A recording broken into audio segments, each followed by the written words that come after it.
ছেলেরা চেইন পড়তে পারবে কিনা বা কানের দুল পড়তে পারবে কিনা। প্রথম কথা হচ্ছে যে পুরুষদের জন্য স্বর্ণের অলংকার ব্যবহার করা হারাম, স্বর্ণের কোনো কিছু ব্যবহার করতে পারবে না। যদি পুরুষরা অলংকার হিসেবে কিছু ব্যবহার করতে চায় তাহলে আংটি ব্যবহার করতে পারে, সেটা স্বর্ণ ছাড়া রূপার হতে হবে অথবা পাথরের তৈরি হতে হবে।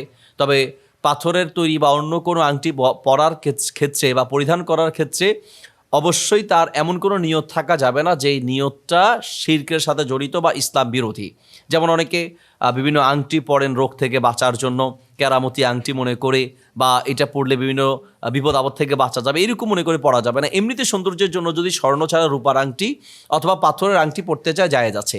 চেইন পরা যাবে কিনা, উত্তর হচ্ছে চেইন স্বর্ণের না হলেও পরা যাবে না, রূপার চেইনও পরা যাবে না, বা অন্য কোনো লোহার চেইন বা গোল্ড প্লেটের চেইন পুরুষ পড়তে পারবে না। কারণ চেইন এটা হচ্ছে নারীদের অলংকার, নারীদের অলংকার, নারীদের জন্য যেগুলো খাস বা নির্দিষ্ট সেগুলো কোনো পুরুষ পড়তে পারবে না। নবী সাল্লাল্লাহু আলাইহি ওয়াসাল্লাম বদদুয়া করেছেন, লাআনাল্লাহুল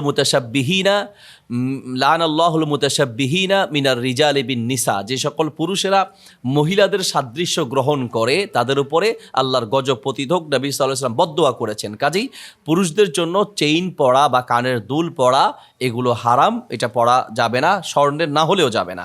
অনেকে মনে করে যে না আমি তো চেইন পরছি, স্বর্ণেরটা হারাম, আমি রূপারটা পরলাম না। চেইন পরা এটা হচ্ছে নারীদের অলংকার, এটা পুরুষদের অলংকার নয়।